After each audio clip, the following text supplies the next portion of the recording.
Hello? Hello?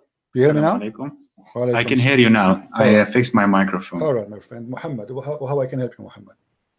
Yeah, so I've been listening to your YouTube channel for about a month, and I always finish the whole 1.5 hour or 2 hours that you've been talking about the religion Islam. And it seems that you are very educated, and I have done some research about you. It seems that you are very knowledgeable about the topic.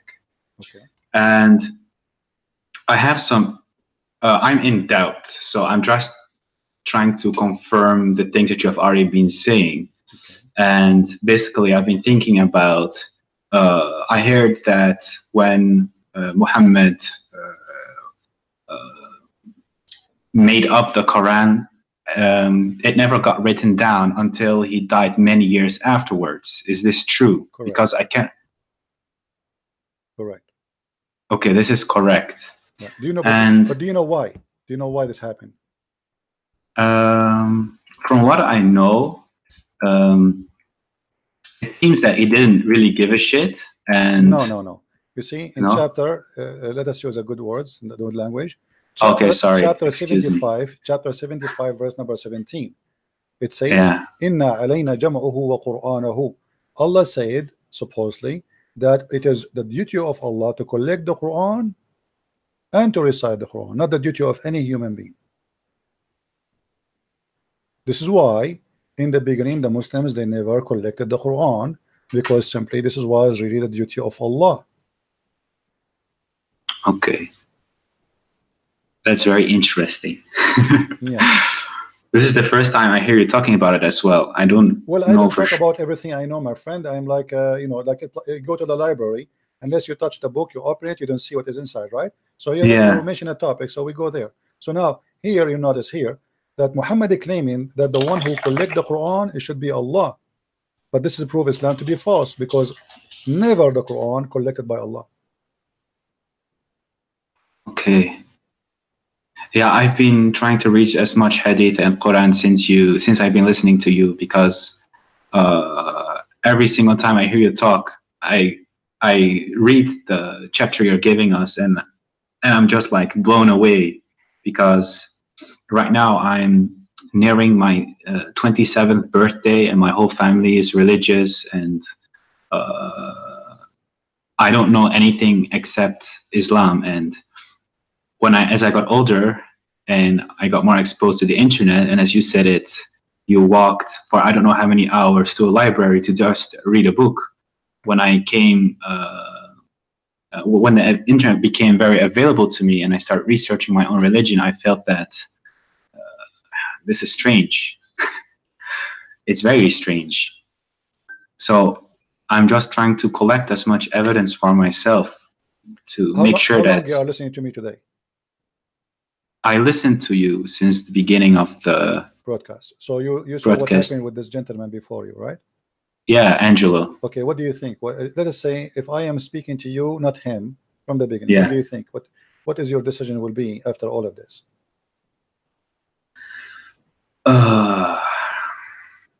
It seems that every single thing that you point out is accurate. I cannot deny it, because it's plainly written there, and I can understand Arabic a little bit, but when I go by word for word and I read what's there, it says just exactly how you say it. Some things get lost in translation. It almost seems that somebody is trying to cover up someone's behind, because there are a lot of mistakes. So what that will lead you, my friend? You are you are a smart person. You are watching, you are seeing. I never said something without showing proof, correct? Yes. And all is from Islamic website, Islamic translation, Islamic print, Islamic reference. Nothing. I don't use the Bible to prove anything. Yes. Okay. So now what you with your you are a growing man, and you are watching for long. Not only this video today, you are watching for long. So isn't it enough after watching all what I showed? Isn't it enough to prove to you that Muhammad, there's no way he's from God? That's true, but I have a lot of family members who I have discussions with, and sometimes it gets quite heated. And then I try to help others as well, and I try to see whatever I think is wrong or right. And it seems that sometimes they are still trying to, I mean, they're still able to convince me somehow. Okay, like how? Give me an example how they can convince you. Like what? Like they say that some things are very hard to understand without the tafsir. But when I look at the tafsir, it seems that it's also rubbish. I find it very hard to pinpoint what's exactly wrong, because sometimes they give references and you can interpret it in certain ways because of Arabic language. I will give you a tafsir. What is your education, my friend? My education? What do you mean with like, education? Did you go to school? Like, do you have some education? Yeah, I currently busy with my university. Okay, so I have studied other things as well. So this is my third. Okay, that's degree. That's wonderful. So you are a person who went to school. You are not like a, with my respect to everybody, some people did not have their chance to go to school, right? I mean, yeah, exactly. Poor, yeah. But look with me. This is chapter Qaf, verse number 1. Qaf wal Qur'an Majid. You said you know a little bit of Arabic, right? Yeah, I can understand because I'm personally from Morocco, and I'm not from the Arabic part of Morocco. I'm Amazigh, the Berber. Amazigh, okay. Yeah, yeah, the northern. It says, from his narration on the authority of Ibn Abbas, that he said, in the interpretation of Allah saying Qaf. Qaf is a letter. Qaf, he says, it is an azure mountain overlooking this world, and the color of the sky takes from it. Allah swear by it. Now your family, they say to you, you cannot understand unless you read the interpretation. Okay, this is the interpretation. What we will do now? There's a mountain surrounding the earth, and it's blue, and the sky taking its color from it. Yeah, this is strange. Exactly how you point out many things. This is also what I stumble upon, and I notice that it's very incorrect and it makes no sense. I don't know what I need to do with this kind of piece of information that somebody spent so much time making this up. Very confusing. And there is no reason for somebody as a Muslim to lie about his religion, right? I mean, those are scholars, those are not Christians, right? Yeah, and exactly. Yeah. So if we go and have you ever heard of a scholar? His name is Ibn Kathir. Yeah, Ibn Kathir, I know him. Yeah. Okay, who is Ibn Kathir? Muslim, they say, some of them, they say that Ibn Kathir is a very big scholar, but you will notice that the Muslims, when they want, they like Ibn Kathir. When they want, they don't want Ibn Kathir. Have you ever heard of a chapter? It's called Al-Qalam. Not sure. Maybe I know the what's written inside, but not necessarily the chapter name. Let me show you the verses. Chapter 68, verse number 1. Have you ever read this verse?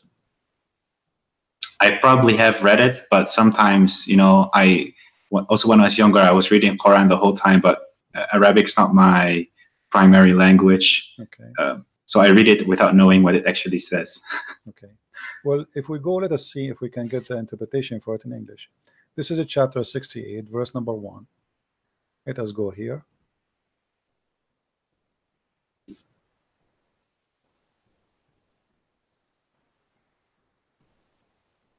Always take into your consideration that Muslims, they are not giving you a correct, let us say, an honest translation. Ibn Kathir in Arabic is not the same as in English. If we read here, it says, by the pen, apparent, meaning that he's referring to the actual pen that used to write. But here there's a verse before it says, Qaf, and the similar to them from the individual letters that appear in the beginning of the Quran chapters. This has been discussed in length previously, and there's no need to repeat. When you see translator, they say that it's mean he is hiding something. Let me show you what he is hiding. This is Ibn Kathir in Arabic.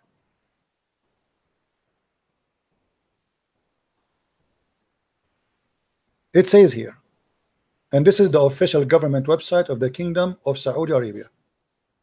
And here you notice how they lie and they fabricate in the translation. It says,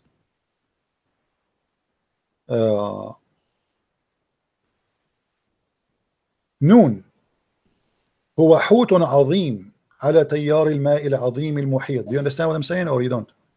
Not really. Okay. I catch no ball. Noon is a big whale on the ocean, and he is carrying the 7 earths, as the Imam Abu Ja'far ibn Jurayj, he said, ibn Jarir. And then he continued, says, Allah, he created Noon, and he made the steam go up, and then from there he opened a hole in the sky, and he made the earth flat, and all of this in the top of the whale Noon. And then Noon, he start moving, so the earth start moving and shaking. So Allah, he decided to put mountains in the top of the earth, so the earth will not move. Where we can find that in the English translation? It's gone. Period. Yeah, I also experienced this. You are completely right. Yeah, and here let me show you. If we go to the chapter of Moon, the same chapter we are talking about, okay, which is 68:1. If we go here,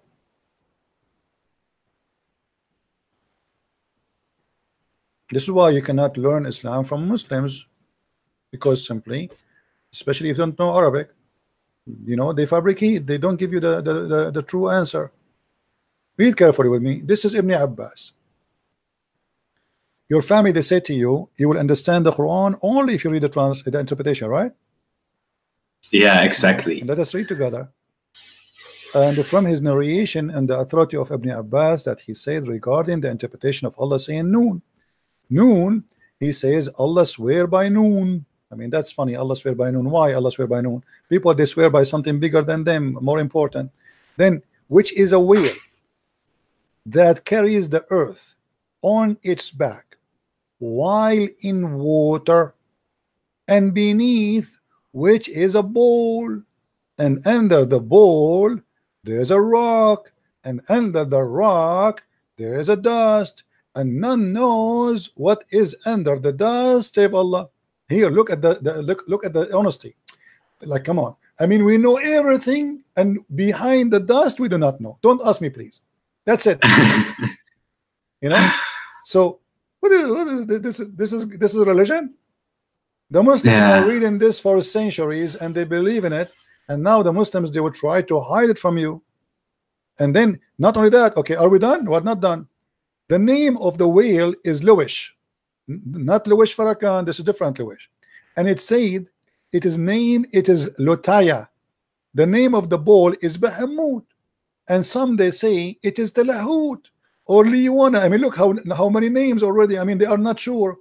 And the whale is in the sea called Adwad, and it's like a small ball in a huge sea. The sea is in a Hollywood rock, whereby there's 4,000 cracks. Amen. They knew even how many cracks there. And until now, science could not dive to the deep ocean, but the Muslims, they dive already, and they count the crack in the ground. And then from each crack, water spring coming out from the earth.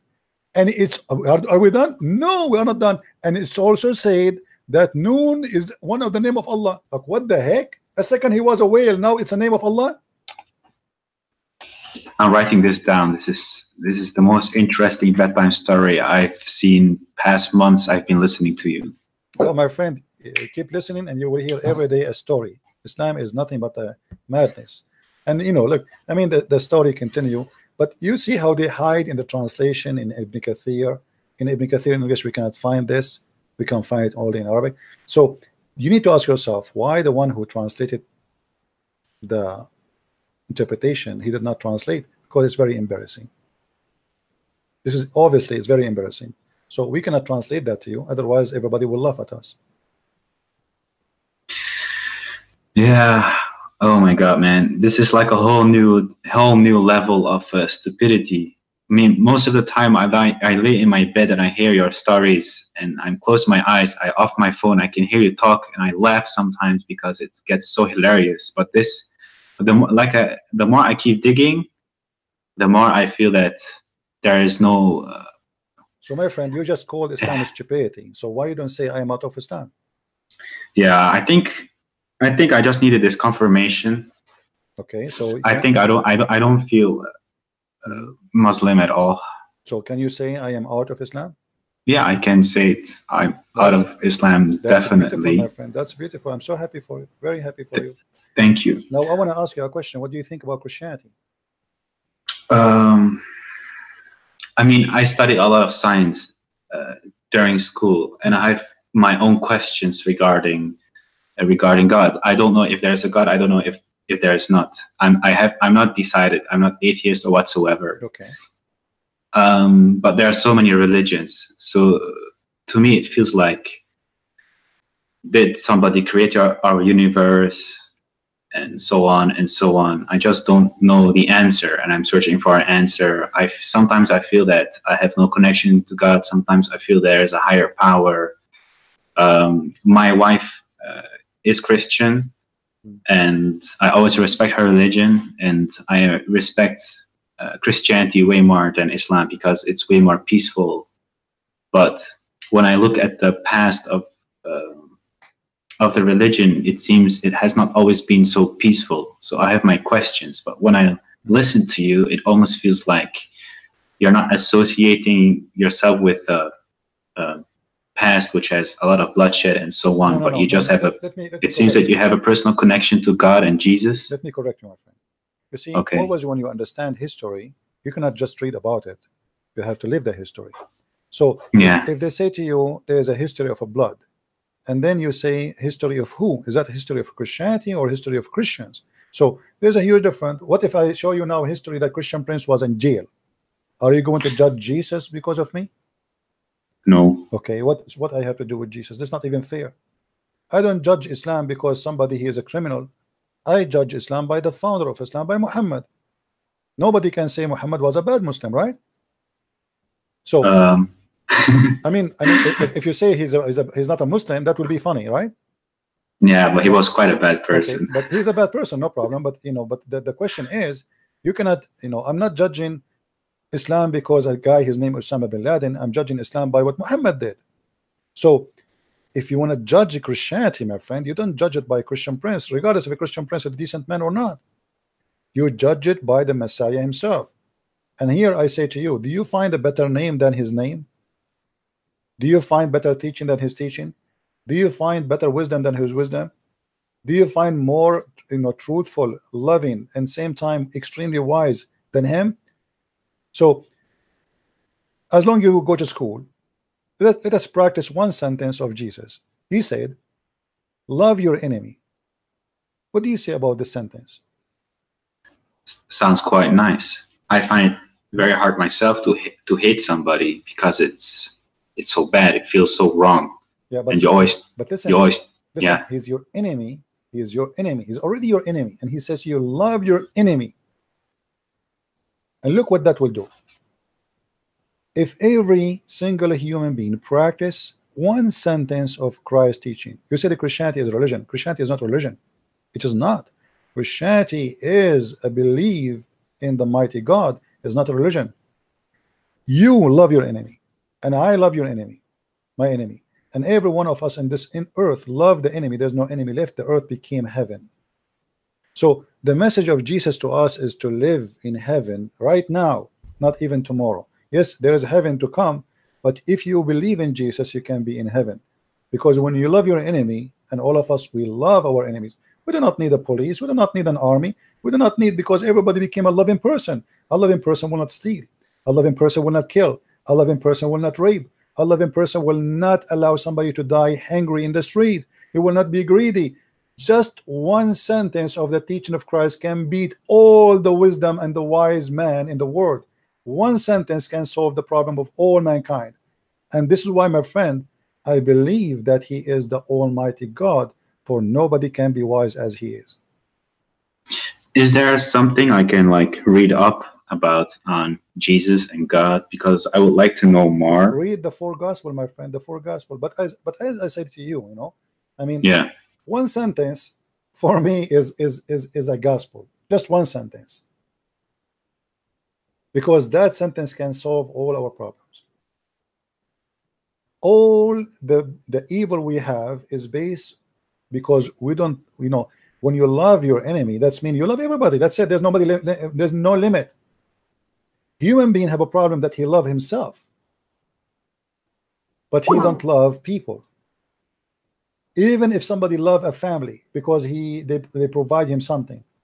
Like, I don't want to be lonely, so I love my children. Maybe I don't want to be lonely, so I love my wife. But you will see the Messiah, he come to us with extreme love, exceeding the limit and the mind of a human mindset. Love your enemy. So we live in our world with love, and then love will come back to me. Because if I love everybody, then everybody love everybody, which means including me. I'm a winner. You know what I mean? Yes, I understand. But then on the other side, I have some atheists saying things like, but how can a God be so powerful? How can he make a stone bigger than himself that he cannot even carry? And if he cannot, then he's not the strongest, and so on. You see, this is because of their ignorance. Because Jesus, when he carried the cross, Jesus, he come to us as a normal human being, as a man. But in the same time, isn't it the Bible says that Jesus, he was controlling the nature. Jesus, he healed the blind. Jesus, he resurrected people from death. So they remember only that thing he cannot carry. So why so what?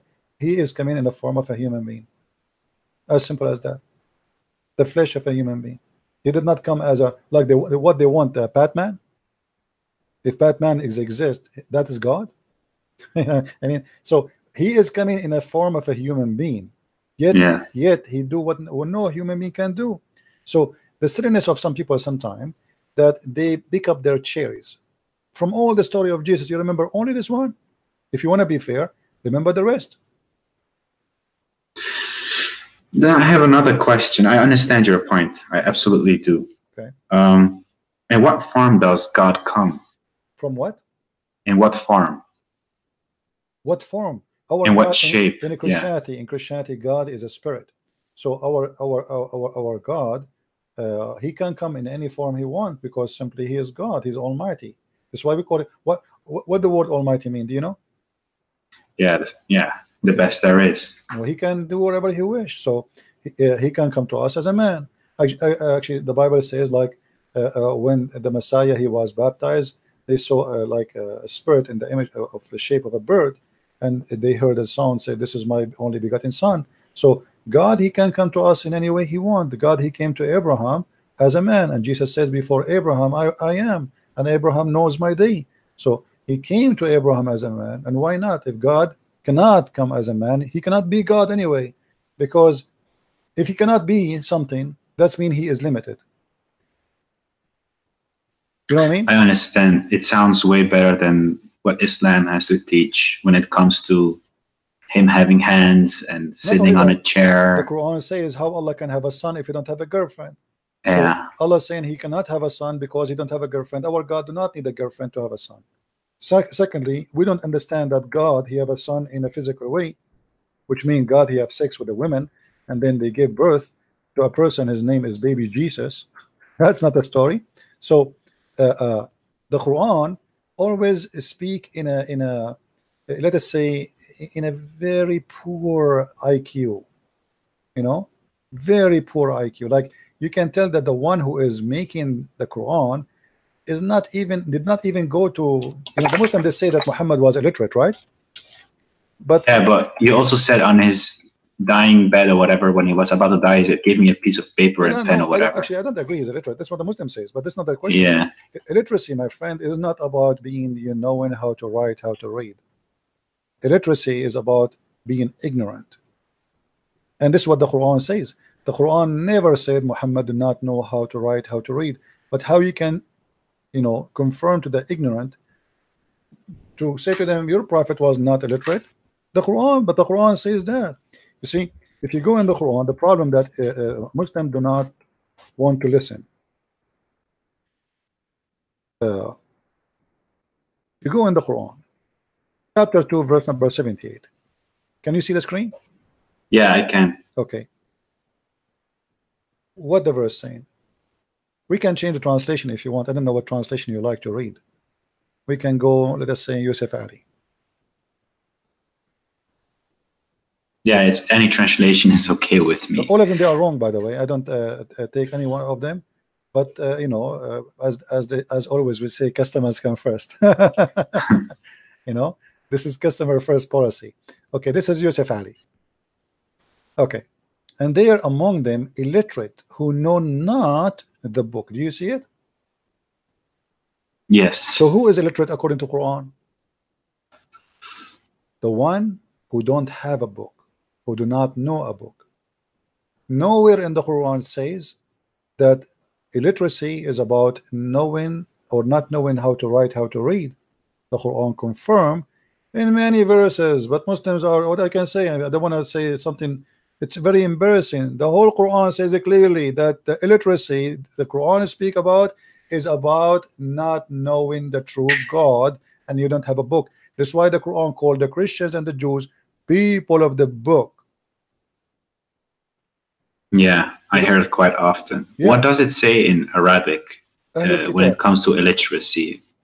That's it. Ummi. This is, you see the word illiteracy is ummi. Here you go. This is the word the Muslim they say that Muhammad is ummi because it says in the Quran that he is ummi. But ummi is taken from the Jews. You know, the Gomai in the Bible is the one who is, they are from the nations. They are not believers in God, so they call them illiterate. You know, all those verses in front of us. It says and confirm that. As an example, it says here. Chapter 3 verse number 20, they say, and say to those who were given the scriptures, the Jews and the Christians, and those who they are illiterates. Do you see it? Yeah. Why they are illiterates? Because they're Arab pagans, they don't know a book. So here we can confirm that what the Quran and Islam teach about illiteracy is about knowing God. But those funny Abdul, they don't want to listen. So when I debate them, I say, okay, you want to say your prophet is illiterate? No problem. But I can't do, I give up. You know, it's like somebody, he want to prove to me that his prophet is a donkey. Okay, I agree with you, no problem. Illiterate. At the end of the day, he's illiterate because he is illiterate about the Bible, he is illiterate about God, he's illiterate about everything. And yet he claimed that he is the most knowledgeable person.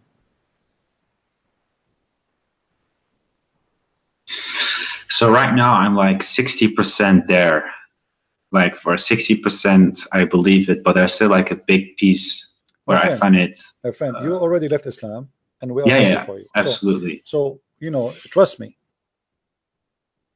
I am not going to invite you for something bad, which me myself am happy to have. If a Christianity, if being with a Christ is something ugly, nobody is forcing me. I live in America. I am a free man. I can be an atheist in a second. Exactly. So why in the world I want to believe in him? And I think you can tell I am not a low IQ person. Yes. So why in the world I want to believe in the Messiah? And why I want to invite you to believe in him? Let me tell you something, my friend. Your name is Muhammad, right? Yeah. Okay, Muhammad. Time go fast, and nobody guarantee what is going to be tomorrow. Tomorrow might never come. Maybe to me, maybe to you. I might go to sleep, never wake up. It happened to millions of people before us. It happened every day. Do we agree? Exactly. Yeah, that's true. So what is my guarantee that even tomorrow will come? I am invite you right now to accept the Messiah. The Messiah, he said clearly, there's no salvation but by me. I am the truth. I am the resurrection. I am the Alpha. I am the Omega. So I am inviting you now to accept, because this is an opportunity might not come to you tomorrow. You never know.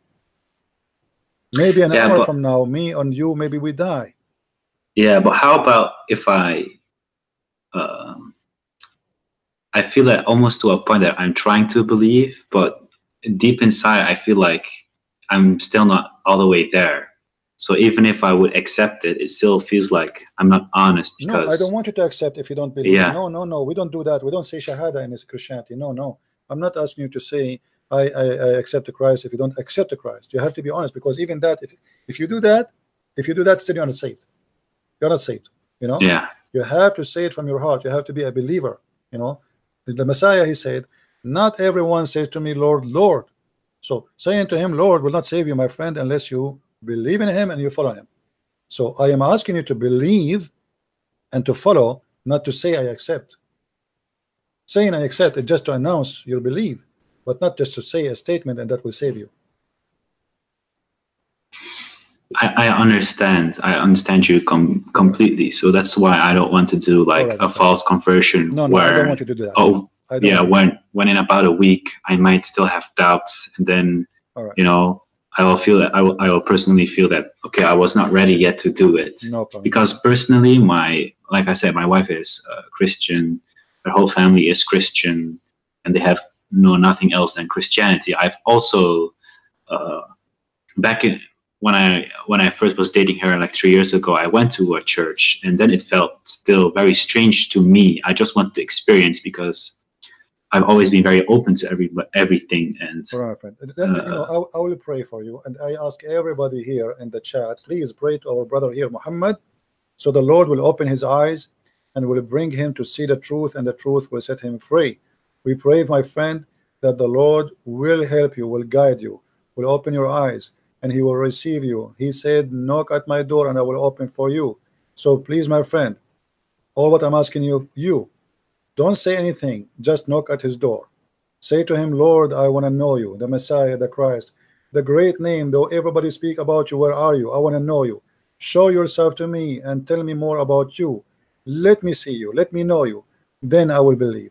And my friend, he will answer your question, and he will answer to you. And I will be happy to have you again in my program here. Anytime you feel you have a question, you want to talk to me, you want to say I accept Christ and give us the great news, or even says I don't want to accept, you are welcome to call me. Yeah, I really appreciate it. I really appreciate the prayers. I've been following the chat as well. I appreciate everybody being so nice and everything. I can really feel the warmth from the Christian community, and it's like completely different from Islam, where as soon as you have doubts, it's like kafir billah, you know, astaghfirullah, and that kind of stuff. So I definitely appreciate all the prayers, but to a certain point, I even envy people who have beliefs, because right now I feel like I'm without any faith. And like I said, I've always been searching, because sometimes I lay in my bed and I'm thinking, what is this all for? And it makes no sense. But then I'm thinking, I can just live my life and be happy. But right, my friend, there's always I'm happy for you. First of all, regardless what your decision. First of all, you did the right thing today. You decide to leave Islam at least, which means now you are ready to receive the good news. Because the first thing we need to do before we can build a house is to establish, let us say, the corners of the house, you know, the rocks of the house. And the rocks of the house cannot be built on sand. So now you got rid of the sand, and now you are seeing the rocks. So now you can build. So we prayed for you, and everybody is praying for you. And let us pray, all of us together, that soon the Lord, he will bring you, and he will make you, and he will help you to build your house, a house with your beautiful family, beautiful wife, children, to be all of you enjoying the word and the teaching of Christ. And you will see how amazing that life will be. Actually, there is something I did not share with anyone. All of you, you know, I was, for the last week, having very hard time, blood pressure. Even I bought blood pressure to see what's wrong happening with me. And I tried, I mean, really horrible. I cannot even concentrate. And then I decided yesterday to pray a deep prayer from my heart. And for sure, this is the deep prayer. It's about me. I said, Lord, I need my head. I'm using it. Please help me. and I woke up as if nothing happened in my life, as if I have no pain, as if, as you see, I'm speaking now for how many hours? I've Yeah. just made a prayer, and the Lord, He always is there. For sure, you know, some people, they might say to you, there's many people, they pray. The Lord, He always act in a mysterious way. When you speak really from your heart, when you are a person, especially if you know, if you are, if you are his servant, if you are his soldier, if you are a person not asking for yourself, then the story is different. So don't think about yourself as much you think about what is right. Think about what is right. Say to him, Lord, please show me what is right. It's not about you, it's not about me, it's always about what is right. Absolutely. If there's a God, I would absolutely want him to guide me and achieve the most I can in my life and make as many people happy around me as well. And I'm, from my profession, I'm a social worker. Helping people is the only thing I do. So it's a nice feeling to help other people and to pray for other people as well. But the last time when I experienced such thing, when I was still religious, because then I still believed in in some kind of God, and now, like I said, I'm still searching, and I really hope I can find God, and I will. My friend, I will be happy to receive. I'm not going to, because I feel like I'm putting pressure on you. I don't want to do that. So, no. I don't feel any pressure at all. Sometimes when I hear you talk to people, maybe they feel pressure to immediately convert. I don't feel that. I'm very outspoken, and I always try to be honest. And I also heard you yelling, Abdul. It's okay, for me, it's maybe funny, but for you, you're having high blood pressure, you know, then I also feel very sad for you. But I completely understand your point. And I think this is also the right way for me to be deciding it on by myself and coming to a conclusion by myself. All right, I agree with you. And I will be happy again to hear you soon. Let me know if you need any help. And with this, I will say good evening or good night for you. And I hope to see good news from you soon. All right? Yeah. Before you go, I advise you to start reading the 4 Gospels. You know, just read them. But when you read the Gospel, my friend, try to read to know, not to judge. You know, which means try to learn. I mean, I'm learning now about who is this Christ, what he's talking about.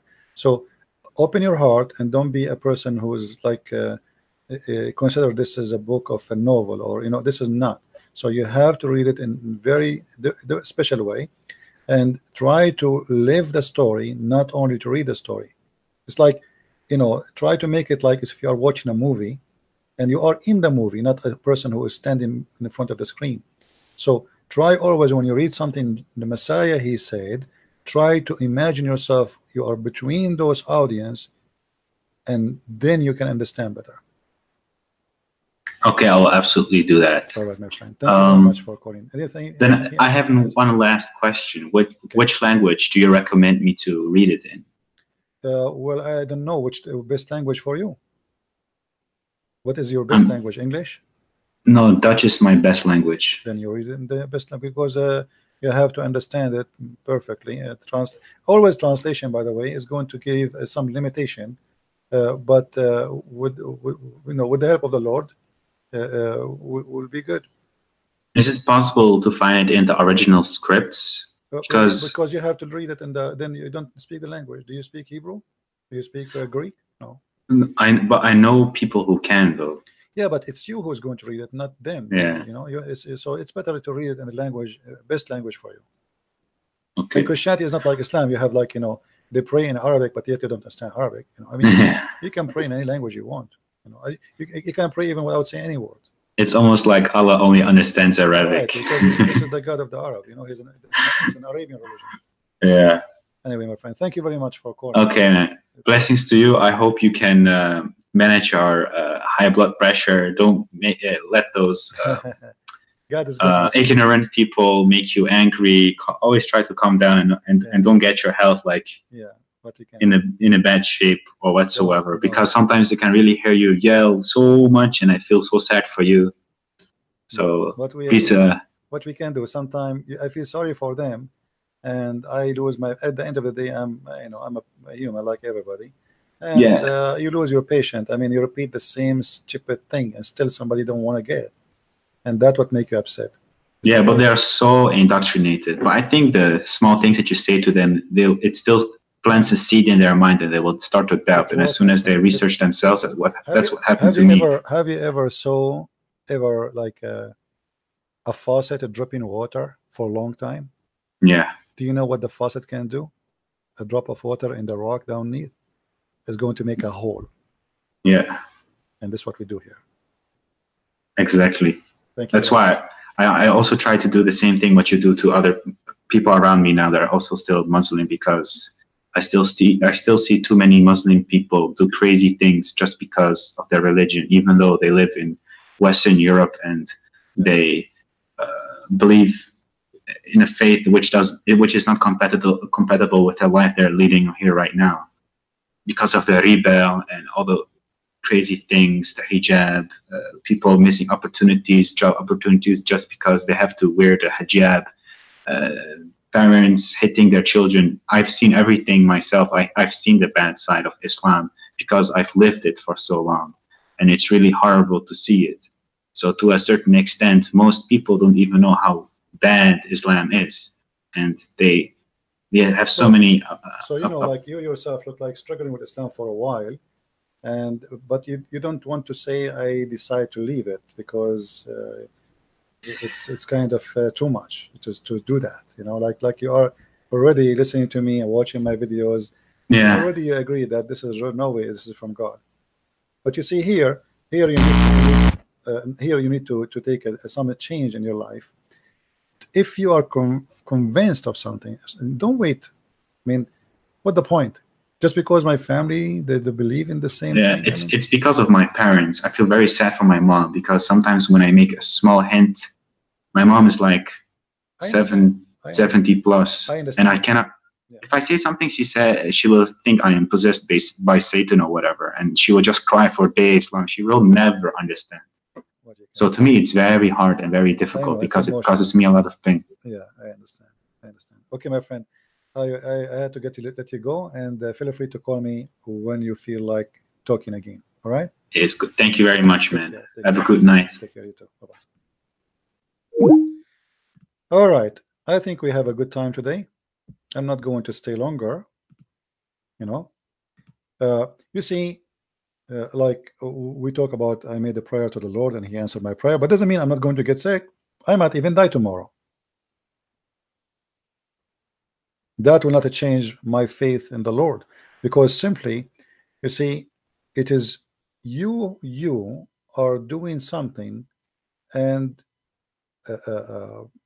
whatever your duty is in earth, it doesn't change anything. That at the end of the day, you are under the nature and the law of the nature of a human being. You will die, you will get sick, you might get killed, you might have an accident. And always don't judge the Lord by things happen to you. You are born to die, my friend. You are born to die. What Jesus said, let the dead bury the dead. They are dead, burying the dead. Always remember that. So don't be the same as the atheist. Say, okay, why this person he have a cancer? He was a Christian, good a Christian, but cancer have nothing to do with being good a Christian or bad a Christian. Cancer happened to atheists, to believers, disbelievers, all kind of people.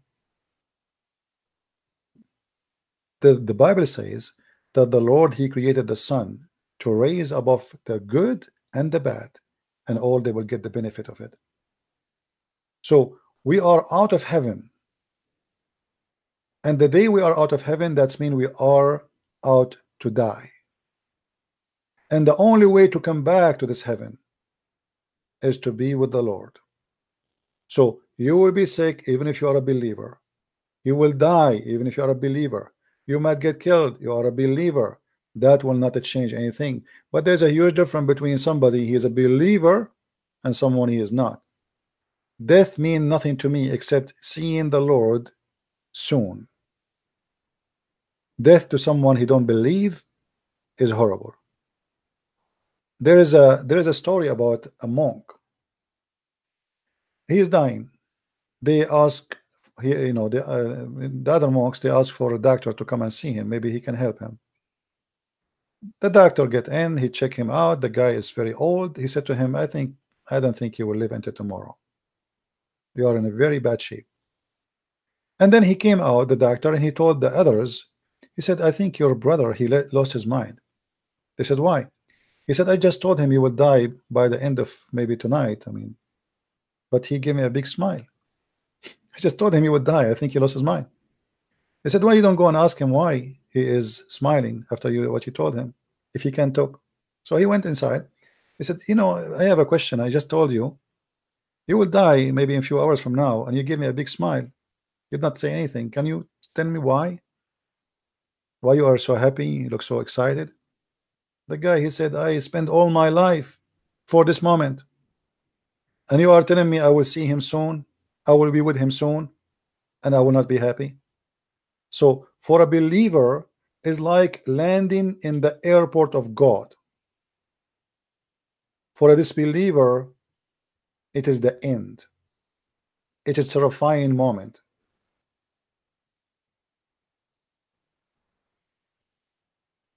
Which mean, even let us say a Muslim, they say atheists, they say whatever they say, Christianity is false.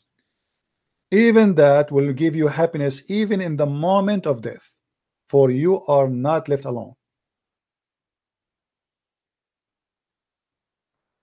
Death for you is just a start of a journey. It is not the end of it.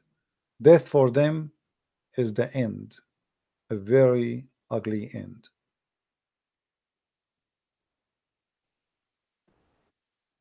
So for us as a believers, sickness does not mean God he hate us.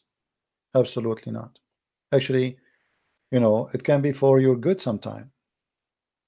When I was in Germany, I met with the Muslim women. I was invited by a brother Amir. You know Amir, right? You see his YouTube. I was invited by him to his he have fiancé family, and I was invited for like a lunch with them, even though I don't really like to eat in anyone's house, but I've been forced, really. I could not say no. And there they invited two ex-Muslims, one from Jordan and the other one was Lebanese.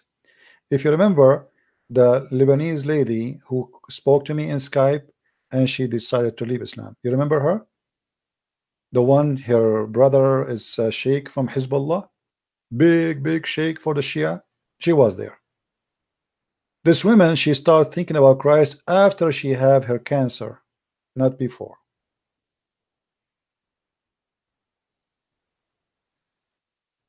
Look, she should deny God. She have cancer. Oh, sorry, not cancer. Sorry, not cancer. I'm mistaken. They told her, like, you might die because she have a very hard problem. It's not cancer. It's my mistake. So she started thinking about accepting the Messiah after she'd been told that her life in a very bad shape and she might die anytime. So if death will bring me to Christ, death is welcome. If an illness will bring me to Christ, I would love that. I prefer to have any illness better than dying ignorant and going to where I don't like to go.